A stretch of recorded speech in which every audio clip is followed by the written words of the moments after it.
Jadi saya mohon sekali, jadi agama ini hanya bisa dikawal dengan al-hujjat atau logika. Makanya dikatakan Allah wa tilka hujjatuna atainaha Ibrahim ala qaum.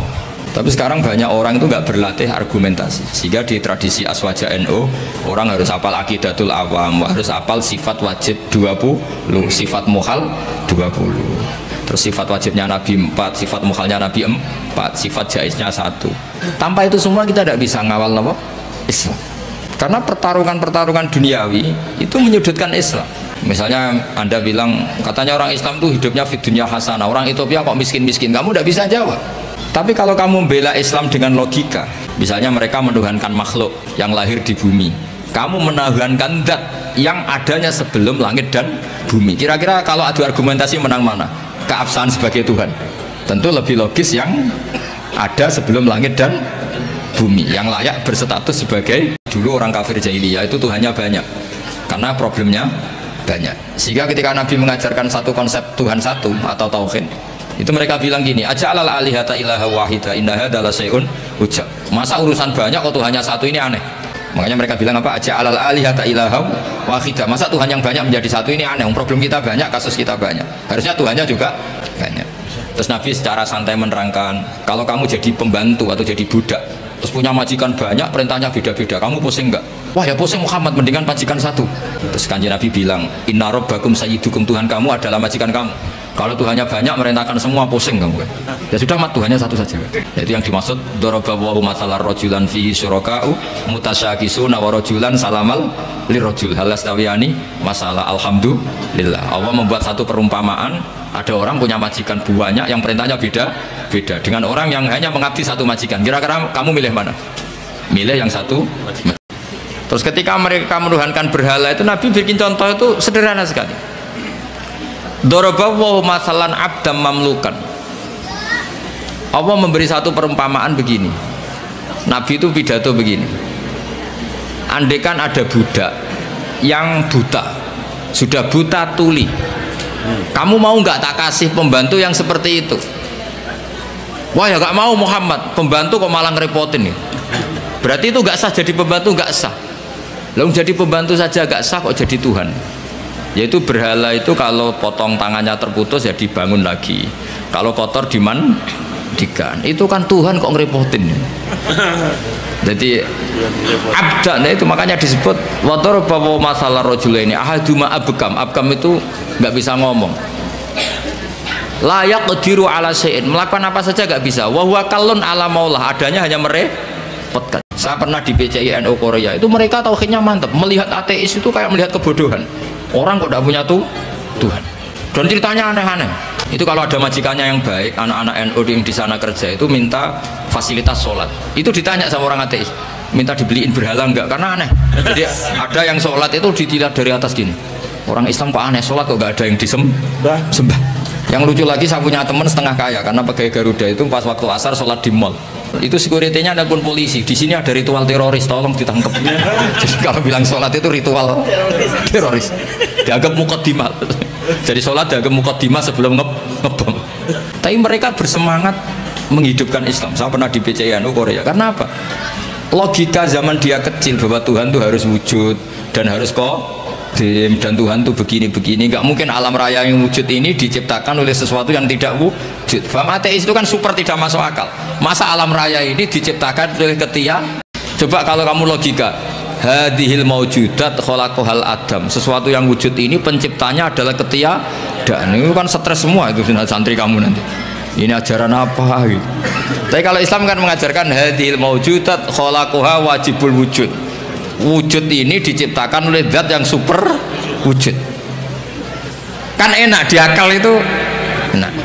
Nah kalau sudah enak begitu disebut wajadah halawatal iman, kamu menemukan nikmatnya iman, atau yang disebut al-iltizat al-akli, kenyamanan cara berpikir. Dulu itu saya punya teman Kiai Habib Ahmad, itu saking lamanya ngempet ingin wayoh, itu pas nikahkan santrinya bukan bilang akah tuh kata bikobil tuh nikah. Jadi untuk tidak salah itu, ternyata karena nganten putrinya tuh cantik, langsung bilang kobil tuh nikah. Kalau pas jelek bener. Jangan-jangan pengalaman pribadi. Tapi wonten PR saking tetangga Pak Mahfud itu. Kalau ada tanah cekungan terus diisi tanah, itu dipakai sama orang Madura. Jadi ditanya sama yang punya, ini tanah saya, yang tanah kamu di bawah, yang atas tanah saya. Itu mohon dijawab oleh pakar-pakar fikih maupun pakar-pakar hukum itu. Jadi kalau ada cekungan dibruk, kemudian tetangga Pak Mahfud pakai, itu milik siapa? Yang atas tanah saya, yang tanah bapak di bawah. Itu PR untuk seorang profesor, itu juga PR saya sebagai ahli fikih. Itu saya pernah ditanya gitu orang Madura. Saya bilang, kamu gak butuh jawaban kan, butuh pengakuan kata saya.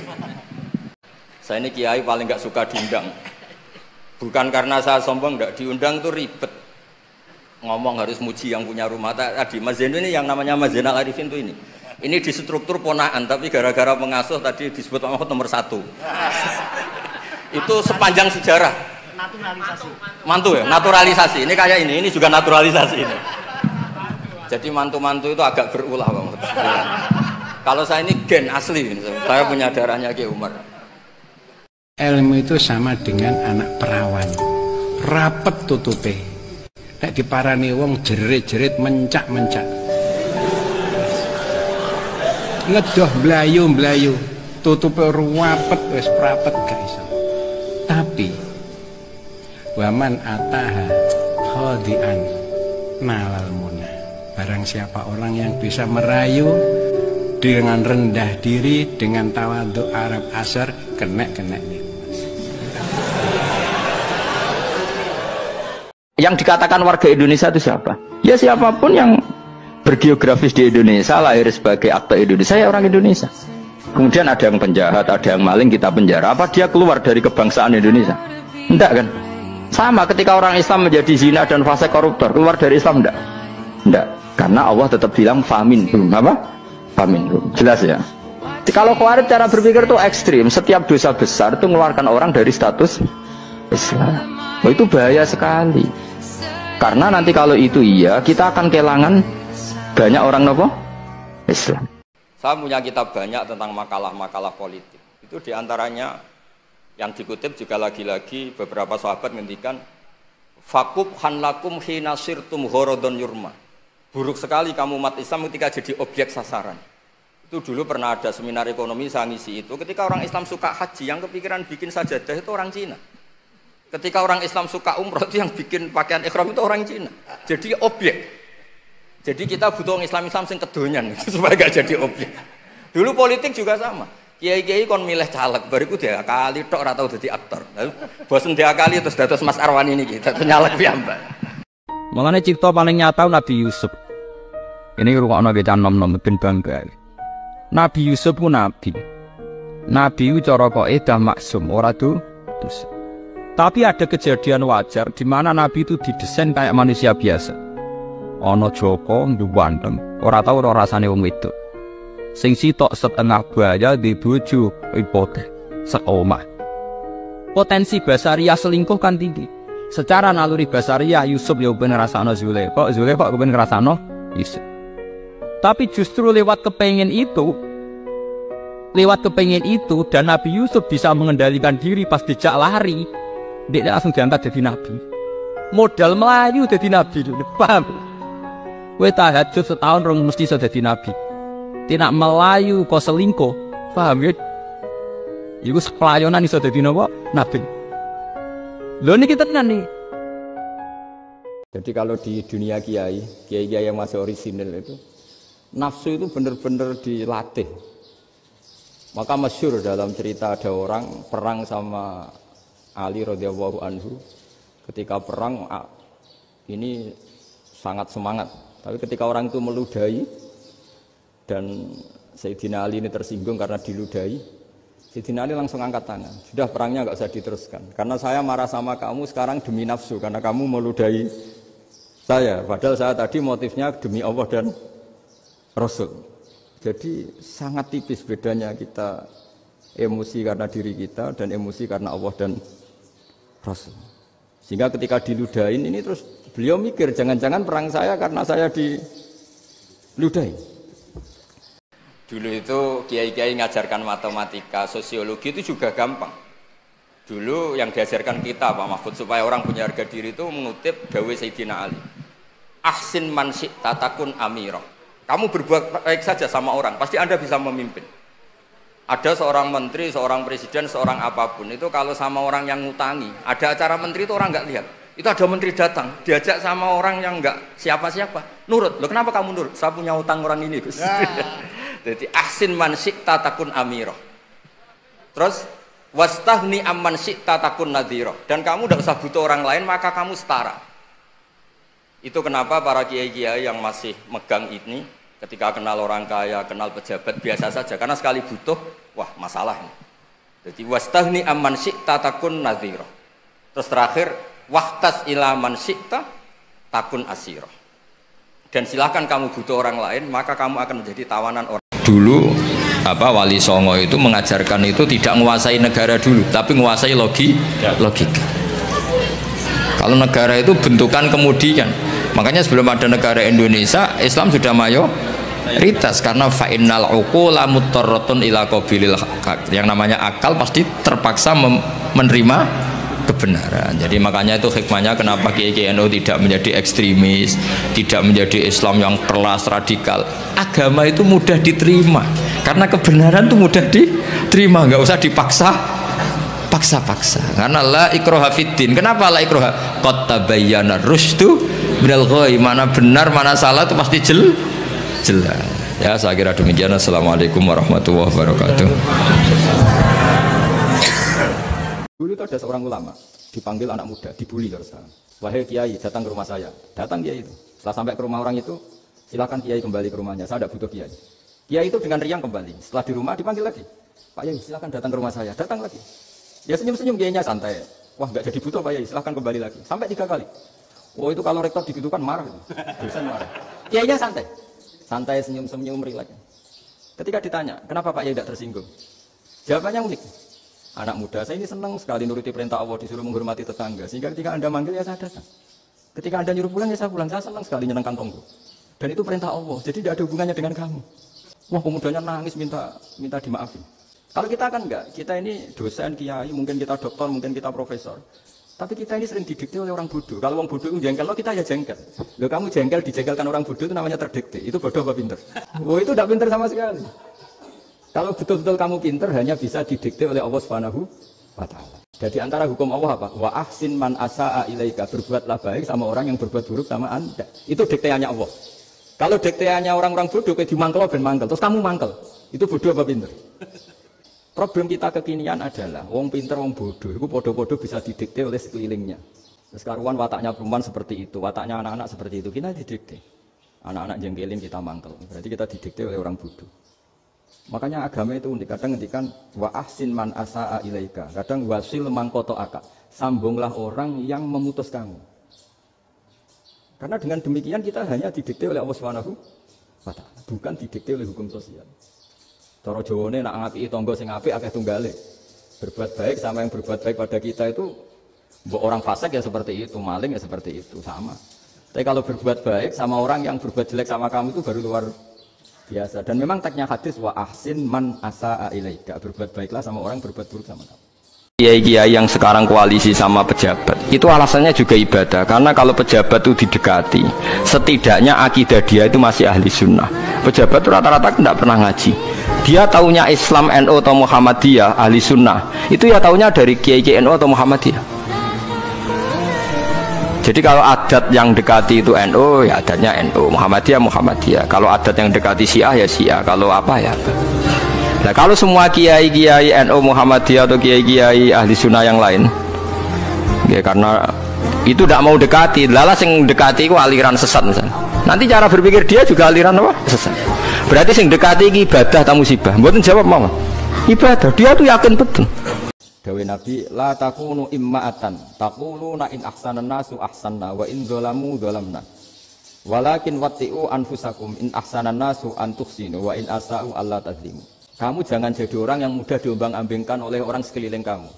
Yaitu kamu mengatakan jika orang baik ke saya akan baik, jika orang buruk ke saya juga akan membalas buruk. Itu namanya Anda didikte.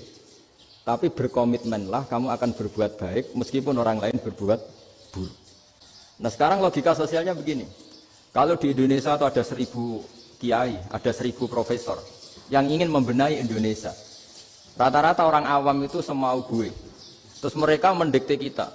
Perilakunya agak simpatik, perilakunya jengkelin. Terus 1000 profesor ini ikut jengkel. Itu kira-kira jadi solusi apa goblok bareng? Sama 1000 kiai ini ikut jengkel. Ini jadi solusi apa goblok bareng? Goblok bareng. Nah problem sekarang kita ini biasa didikte orang bodoh. Di antara kebaikan Allah dan Rasul adalah bahkan orang zalim saja diberi jatah rahmat. Makanya tadi seperti mukadimah yang dibaca Pak Haris tadi, agama ini rahmatan lil alamin. Orang yang zalim saja dapat jatah apa? Rahmat, apalagi yang soleh.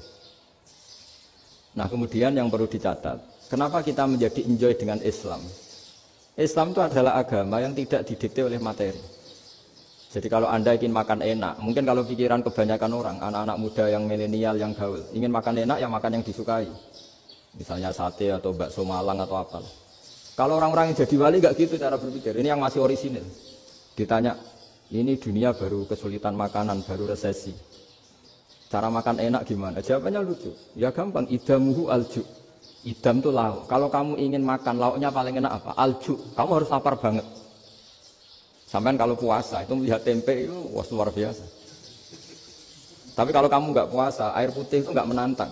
Nabi diberi hadiah, beberapa hadiah. Di antaranya ada yang diterima, ada yang enggak. Termasuk yang dikembalikan itu dokter. Ada seorang raja memberi hadiah Nabi, dokter Tobit. Itu sama Nabi dikembalikan. Karena dokter ini sudah lama kumpul Nabi itu nggak pernah sakit.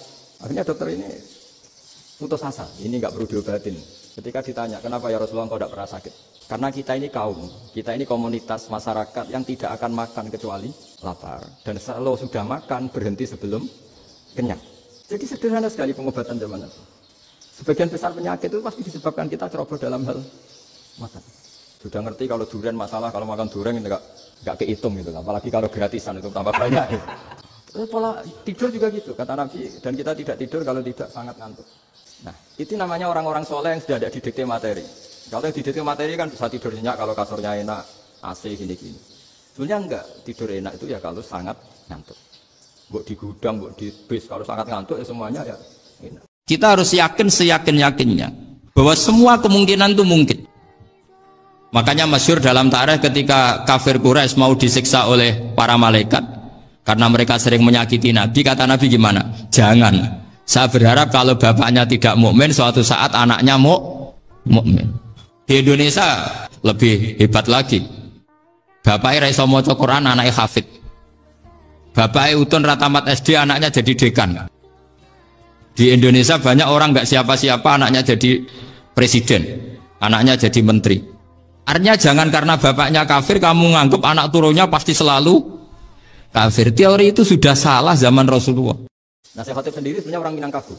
Jadi beliau namanya Muhammad saja. Jadi menantunya orang Arab. Oh itu dicibir mertuanya ini karena punya mantu orang Jawa, orang ndak Arab. Singkat cerita terus si mertuanya bilang gini, kamu jangan pernah bilang kalau orang Arab itu mansa kanal Arab, orang yang bertempat di Arab. Walakin mantakal lama di Arabiyin fasihin, tapi orang bisa ngomong Arab secara fasih. Singkat cerita kalau kamu tidak percaya, nanti suatu saat menantu saya kalau Jumatan, tidak usah kamu kasih tahu, langsung suruh jadi khotib. Caranya tidak usah kamu kasih tahu. Kalau sekarang kan enggak. Kalau dosen mau jadi khotib kan mengumpulkan materi dulu. Lucunya di antara materinya itu dari TV. Makanya jadi ribet kan khutbah sekarang. Kalau musim corona ya akan ngomong corona, musim apa yang ngomong apa. Jadi lagi-lagi didikte oleh media. Sebenarnya kalau ngomong kan sesuai kebutuhan umat, ini obatnya apa. Tapi nggak sesuai trending topik, itu kan kayak anak-anak gaul. Ini dokter kok gitu kan aneh. Singkat cerita si khotib ini nggak dikasih tahu, saya Muhammad tadi nggak dikasih tahu, langsung disuruh khutbah. Fatakal lama bikalamin fasihin. Dia ngomong fasih sekali. Bahkan ngalah-ngalahi fasenya orang Arab asli. Semenjak itu beliau dapat gelar Al-Khotib, orang yang cakap berpidato berkhutbah. Hanya terus dia Khotib. Tidak ada sesuatu yang bisa menghancurkan punggung saya, kata setan. Kayak farahul mukmin bil halal, senenge wong mukmin mbek barang napa. Itu setan paling tersinggung. Misalnya ngeten contoh paling gampang. Kita tahu kan di kota misalnya Nyuwun Sewu kalau malam banyak dugem. Terus dibalik kenikmatan itu kowe misalnya yang pojok kota, misalnya supir taksi ketemu supir taksi, supir becak ketemu supir becak terus rokokan jagungan. Senajan to ngomong ngelantur iku Allah senenge ra karuan, piye-piye ninggal haram. Sing iso nglawan setan adalah wong soleh-soleh nikmati barang halal. Dan itu paling mudah bagi masyarakat.